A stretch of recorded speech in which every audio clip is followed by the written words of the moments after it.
মৃত্যুর হাত থেকে পৃথিবীর কেউ বাঁচতে পারবে না, অতীতে কেউ বাঁচতে পারে না, এই ভবিষ্যতেও পারবে না। মৃত্যু এমন এক জিনিস, পৃথিবীর সমস্ত মায়াকে ছিন্ন ভিন্ন করে একদিন আমাদেরকে এই পৃথিবী থেকে নিয়ে যাবে।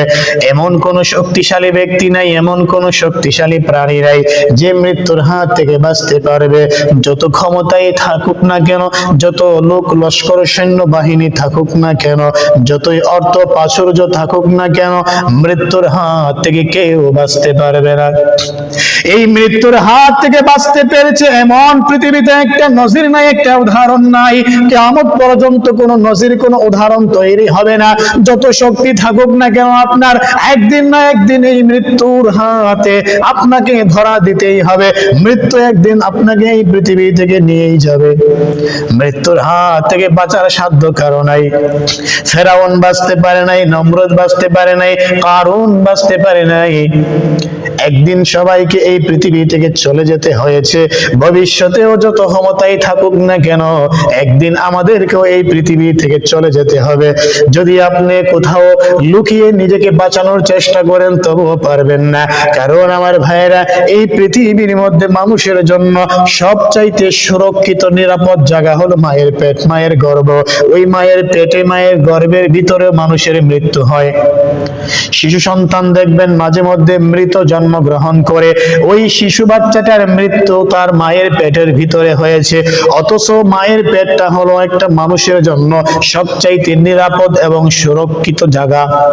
আমার ভাইয়েরা, মায়ের পেটের ভিতরে ওই সুরক্ষিত জায়গায় যেই ব্যক্তির মৃত্যু হয়ে গেল, যেই শিশুটার মৃত্যু হয়ে গেল, আমি আপনি কি করে মৃত্যুর হাত থেকে বাঁচতে পারবো? না না, মৃত্যুর হাত থেকে বাঁচতে পারবো না। একদিন মৃত্যু আমাদেরকে এই পৃথিবী থেকে নিয়ে যাবে। আমার ভাইয়েরা, যদি আপনারা বিল্ডিং এর কথা চিন্তা করেন, পৃথিবীর সবচাইতে সুরক্ষিত বিল্ডিং, সবচাইতে নিরাপদ বিল্ডিং হলো আমেরিকার হোয়াইট হাউস। আমেরিকার হোয়াইট হাউসের ভিতরেও আমেরিকার প্রেসিডেন্ট, আমেরিকার হোয়াইট হাউসের কর্মকর্তা কর্মচারীদের মৃত্যু হবে, কিয়ামত পর্যন্ত হবে। আমার ভাইয়েরা, বোমার আঘাতে ওই বিল্ডিং ভাঙতে পারে না, বোমার আঘাতে ওই বিল্ডিং এর কোনো ক্ষতি করতে পারে না। কিন্তু আমার ভাইয়েরা, আজরাইল আলাইহিস সালাতু ওয়াস সালামের একটা মুহূর্ত সময় লাগবে না ওই বিল্ডিং এর ভিতর থেকে একটা মানুষের রূহটাকে বের করে নিয়ে আসতে। এজন্য আমার ভাইয়েরা, মৃত্যুর হাত থেকে বাঁচার সাধ্য পৃথিবীতে কারো নাই। যতই ক্ষমতাবান হন না কেন, যতই শক্তি সামর্থ্য থাকুক না কেন, যতই সৈন্য বাহিনী থাকুক না কেন, একদিন মরতে হবে। এটাই সত্য, এটাই চিরন্তন সত্য বিধান। মৃত্যুর হাত থেকে কেউ বাঁচতে পারবে না। কারণ হলো আমার ভাইয়েরা, পৃথিবীর মধ্যে সবচাইতে নিরাপদ জায়গা, মায়ের পেটেও মানুষের মৃত্যু হয়। পৃথিবীর মধ্যে সবচাইতে শক্তিশালী বিল্ডিং আমেরিকার হোয়াইট হাউসের ভিতরেও মানুষের মৃত্যু হয়। আপনি কোথায় গিয়ে বাঁচবেন? কোথায় গিয়ে নিজেকে লুকাবেন? যদি আপনি সাত জমিনের নিচেও কোন ঘর বানিয়ে থাকেন, সেখানেও আপনার মৃত্যু হবে। যদি সাত আসমানের উপরেও আপনি ঘর বানাইয়া থাকেন, সেখানেও মৃত্যু হবে।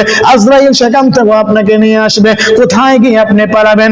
আল্লাহ তাআলা কোরআন কারীমের মধ্যে বলেন, আইনামা তাকুনু ইউদরিকুমুল মাউত ওয়ালাউ কুনতুম ফি বুরুজিম মুশাইয়াদা।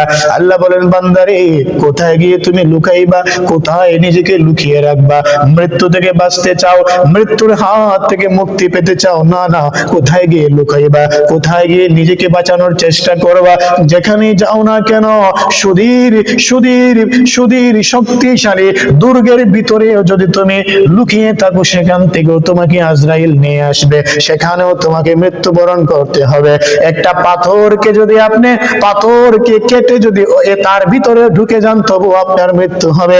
যদি পাহাড় কেটে পাহাড়ের ভিতরে ঘর বানিয়ে থাকেন, সেখানেও আপনার মৃত্যু হবে। আমার ভাইয়েরা, মৃত্যুর হাত থেকে আমরা কেউ বাঁচতে পারবো না। এজন্য মৃত্যুর আগে আমাদেরকে সামান তৈরি করতে হবে। এই মৃত্যুর আগে আগে আমাদেরকে মৃত্যুর সামানা তৈরি করতে হবে। আখিরাতে আল্লাহ তাআলা যদি আমরা কোনো কিছু না নিয়ে যেতে পারি, আখিরাতের সামান যদি তৈরি করতে না পারে, তাহলে আখিরাতে কঠিন থেকে কঠিন শাস্তির সম্মুখীন হতে হবে, আযাবের সম্মুখীন হতে হবে। আমার ভাইয়েরা, মৃত্যুর আগে আগে যদি আমরা আখিরাতের সামান তৈরি করতে পারি, মৃত্যুর প্রস্তুতি গ্রহণ করতে পারি, তাহলে আমাদের দুনিয়ার জীবনটাও সফল হয়ে যাবে, আখিরাতের জীবনটাও সফল হয়ে যাবে।